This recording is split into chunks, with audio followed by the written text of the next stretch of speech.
Vou ter que continuar falando de violência, por exemplo, dessa vez na Síria, né? Ou então voltamos a falar da Síria, porque é o seguinte, Israel bombardeou essa madrugada alvos militares do Irã justamente na Síria.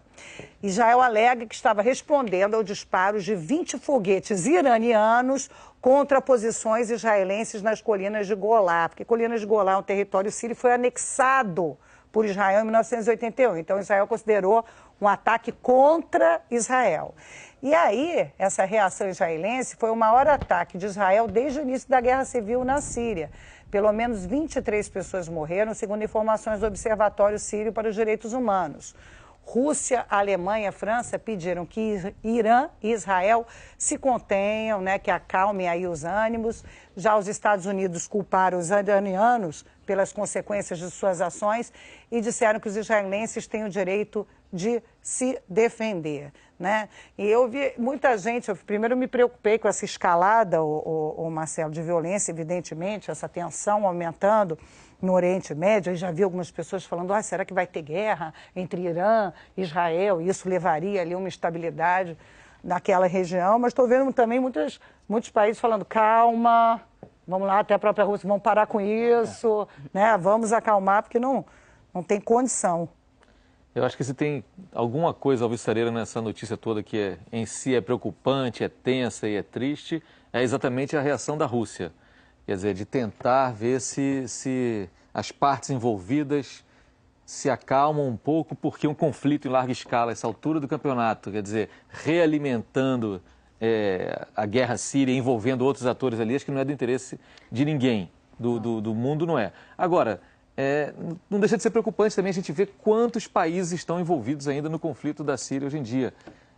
O Irã está lá ainda, não está claro exatamente onde estão essas bases, o que é base, que dá para se chamar base do Irã, e aonde que há consultores militares, assessores militares iranianos ajudando as forças do governo de Bashar al-Assad. Não está claro tampouco Israel, qual é a medida da intervenção deles na Síria. A gente sabe que Israel ocupa, anexou, mas vamos falar bem objetivamente, é uma ocupação num território que é da Síria. Posso chamar o mapa da região? Porque eu acho que antes a gente conversar com o Google, porque senão fica difícil entender do que a gente está falando aqui. A gente vai botar um mapa que você tem a colinas de Golã, né, no meio, Síria de um lado e Israel do outro.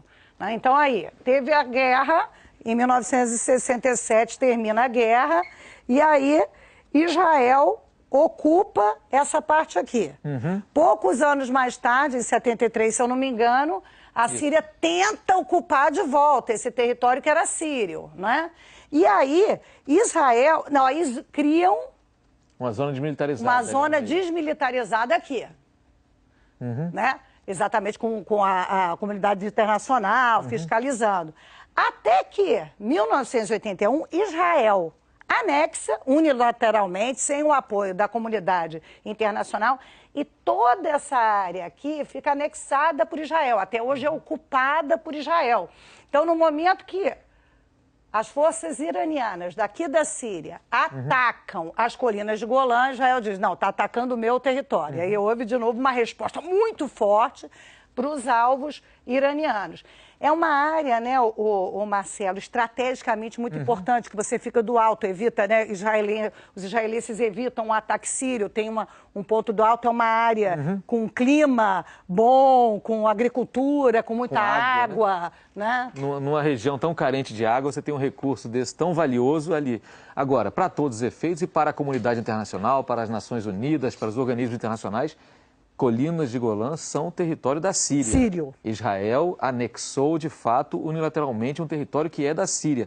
E eu gostaria de imaginar que em algum momento, com a Síria pacificada, não sabemos quando isso vai acontecer, mas com o fim desse conflito, em algum momento também Israel não se sentirá tão ameaçado por um governo sírio, digamos, menos ameaçador do que o da dinastia Assad, a ponto de devolver à Síria um território que é. Porque senão a gente cria um precedente não, porque isso já existe em outros cantos do mundo também, se tem no Mar da China, há ocupações ali para garantir também posições estratégicas, em outras regiões do mundo também há. Mas imagina se todo mundo achar que para garantir a sua segurança tem que ocupar um pedaço também do território do país ao lado, porque assim vai se sentir mais protegido. É claro que Israel tem, inclusive, razões históricas. Israel, ele é cercado de países árabes, virtualmente muitos deles inimigos, em volta dele. Há uma preocupação com a defesa e com a segurança que é legítima e que é necessária. Ao mesmo tempo, há que haver também um respeito à legislação internacional, ao território de outro país e tentar achar uma negociação que não seja tão e simplesmente pela força bruta para garantir a segurança de cada um dos países. Eu né? posso pedir um favor para o Lins, para organizar assim? Então vamos lá, Lins. Faca entre os dentes, tá? Estados Unidos, Israel e Arábia. Nesse contexto aí todo. E Arábia Saudita. É a turma da faca entre os dentes. Né? É a turma do deixa disso. É Rússia, União Europeia. Nesse momento, porque a gente mistura as coisas. Porque, na verdade, a Rússia também é ativa militarmente na guerra da Síria. Né?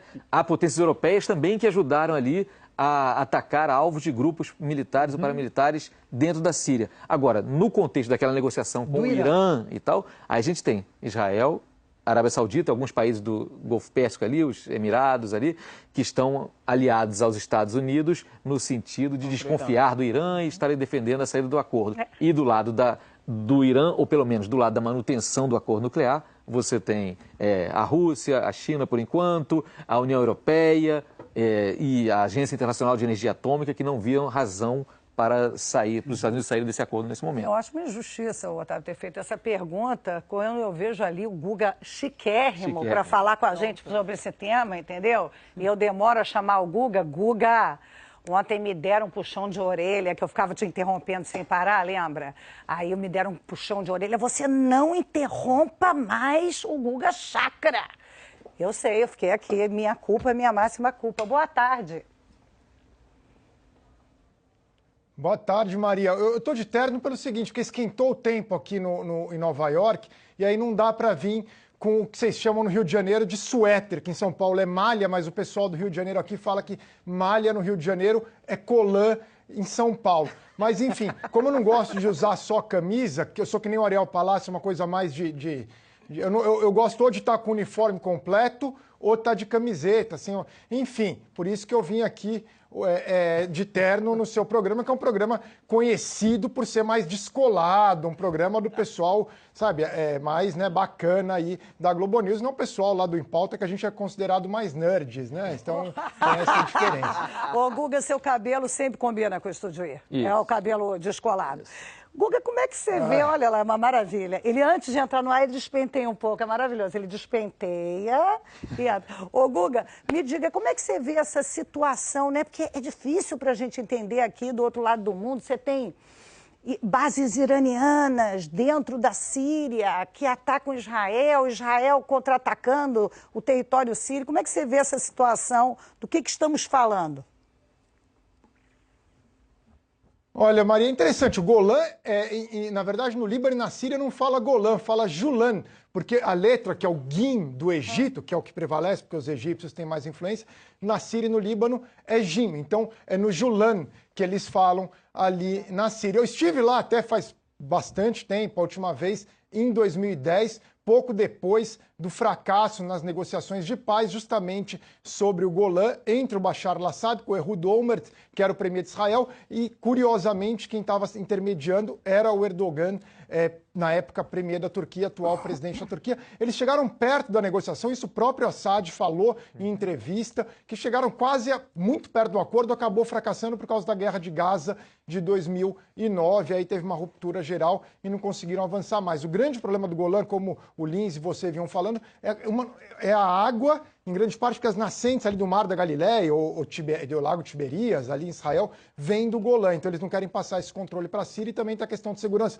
porque é uma colina assim que desce, né? Então realmente ameaça. E como que está hoje ali, Maria? É o seguinte, no Golã, na parte que Israel anexou, ainda a maior parte da população é síria, são drusos, né? Que é uma religião que tem na Síria, tem em Israel, tem no Líbano também, a maior parte é deles. Tem aquele filme A Noiva Síria, né, que até que tem a convivência entre os dois lados da fronteira são sírios, então tem muita passagem de um lado para o outro, tinha muito antes da guerra, antes de ter internet, o WhatsApp, eles iam gritar lá com alto-falantes, mas basicamente do lado sírio não tem quase nada, tem uma vila meio destruída que chama Quneitra, daí tem o pessoal da UNDOF, que é as forças de paz, e não tinha muita coisa. Hoje tem todas essas milícias por ali. Então, milícias ligadas ao Al-Qaeda, também tem as bases iranianas, está toda uma farra ali nesse território. E quão grave é esse ataque iraniano, essa resposta israelense nesse momento de guerra da Síria? Porque foi uma resposta muito incisiva, forte, né? Contra bases iranianas lá na Síria. Tem gente que já começa a dizer, será que está pintando guerra? Como é que você vê esse momento, Guga?